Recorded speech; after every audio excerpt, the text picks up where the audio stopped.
Everyone, you are watching Rob's MetalWorks, and tonight we are bringing you segment 2 in celebration of the 10-year anniversary of the band Dead Earth Politics from here in Austin, Texas. Brings me great pleasure today to welcome Aaron, guitar player for the band. How you doing, sir? Long time no see. Good, man. Good. Glad to be here. It's great to see you again. Yes, absolutely. It's been a few years. Of course, you and I first met through your initial band with your brother Shrapnel back in the day. Right, yeah. We had a good run, but it was just kind of one of those things where, we'd accomplished what we wanted to, and, some of the other members had moved on, and, we decided to kind of go our separate ways for a while and work on some other projects. Well, when I first found out that you were part of Dead Earth Politics, I was kind of surprised, because I was like, I always thought you were a stellar vocalist too, as well as a good guitar player. So I was like, wow, now he's just focusing on guitar. So let me ask you a little bit before, prior to you becoming a member, what did you feel or think about Dead Earth Politics at that time when you were basically peers with them? That's a good question. When I was in Shrapnel, I'd played several shows, or rather been on several bills with Dead Earth Politics, and I kind of knew the guys, but I wasn't real familiar with them even on a personal level. To be totally honest, and I've told the guys too, I thought they were good, but I wasn't really into their sound and what they had going on, mainly because they're all a bunch of nerds and D&D and all that stuff. We just didn't have the same connect, basically. I think is kind of what it was, but I had taken, after we dissolved Shrapnel, I had taken about a year and a half off. I wasn't playing music at all. As a matter of fact, I just bought a drum kit and I started playing my own songs with Trey, my former bass player, and we were just kind of jamming around, but took some time off, started working in production, and after Housecore Horror Film Festival, I got a call from Devin, and he was like, hey man, what do you think about playing with Dead Earth Politics? And I was like, well, we'll see. I was kind of content with where I was and not really having something that I had to, kind of commit my life to at the time. He was like, well, let me send you some new tracks that haven't been released yet and see what you think, and, and then let me know, type of deal. I said, okay, cool, give me a couple months because I've got this and that going on. I was about to go on a tour with Goblin too. And so, he sent me the tracks. I listened to them, and it was a completely different animal.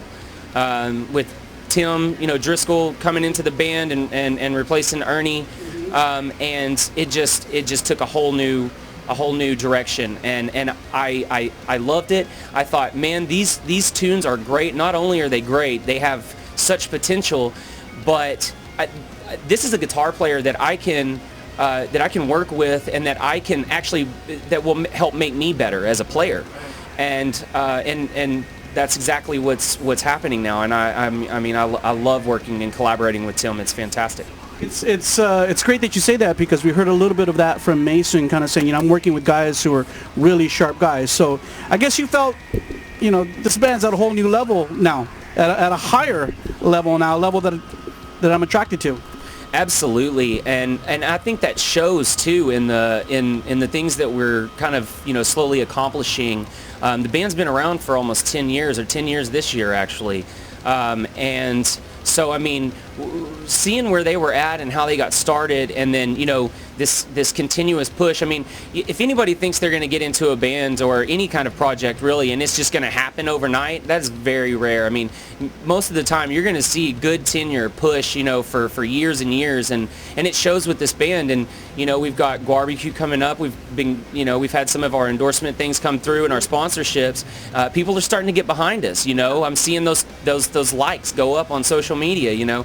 It's pretty interesting how we're starting to pull people in, without having to seek them out. They're finding us now, and that's pretty fucking cool, man. Yeah, I think longevity has a part to do with that, and I think also just the new interest, because I think fans are also recognizing and hearing the new Dead Earth Politics.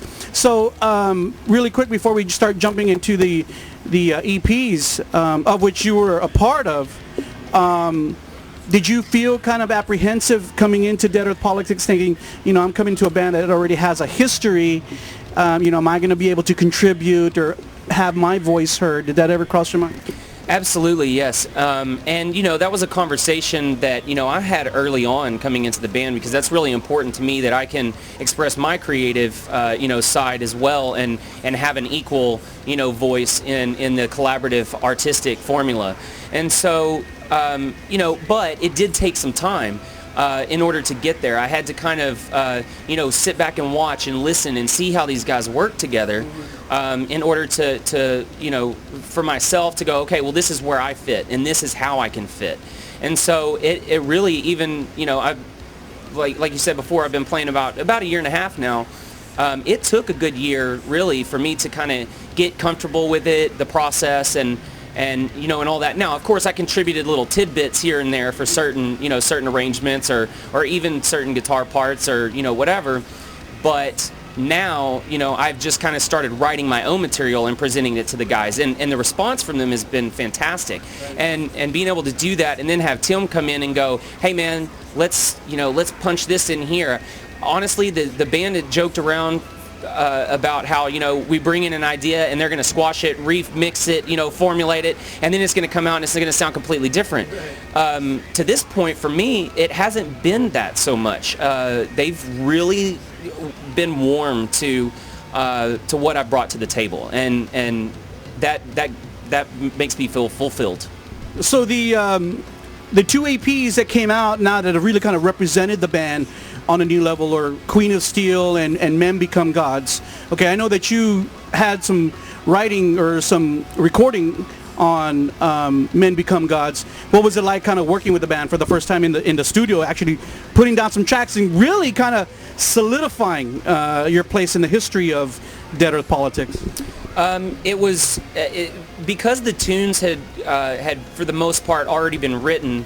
When I came in and started working with these guys, Tim kind of basically showed me the guitar parts and said, hey, this is, kind of the foundation for what the rhythms are doing here.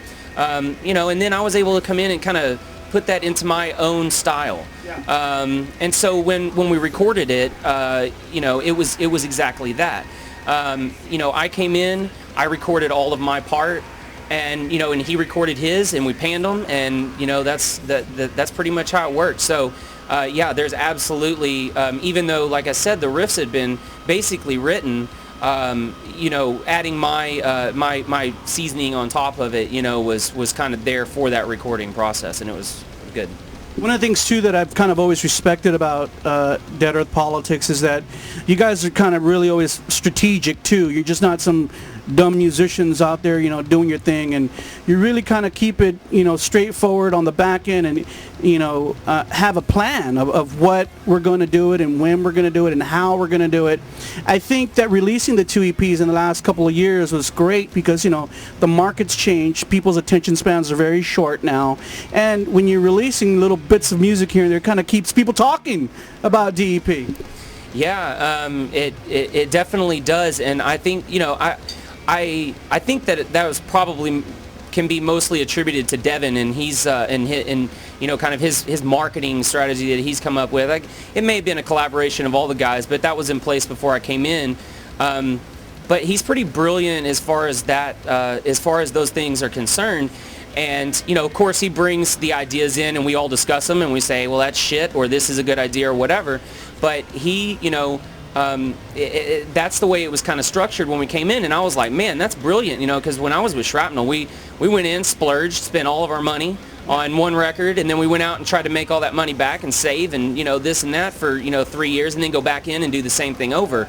This way, we can do, we don't have to pull out all the pennies in the piggy bank.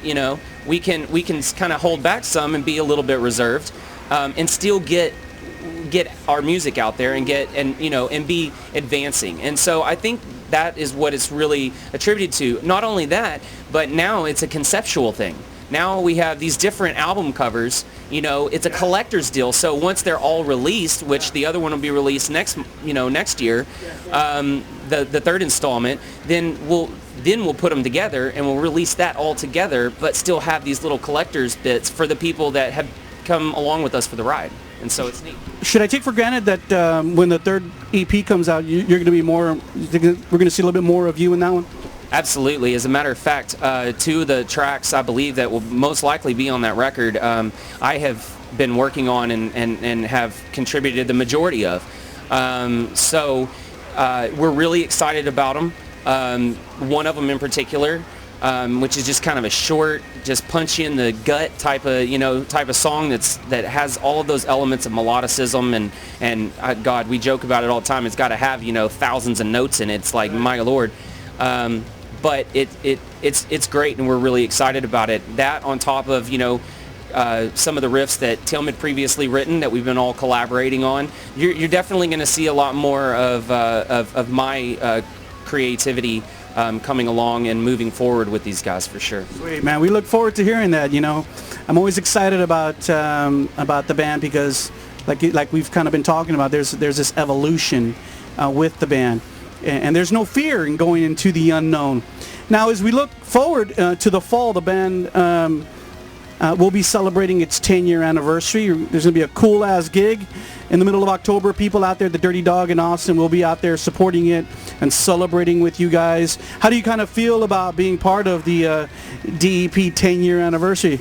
I'm excited about it. I mean, it's definitely a landmark, event. And, I know the guys have been talking about having the, Ernie and maybe Craig coming up and playing some songs and stuff.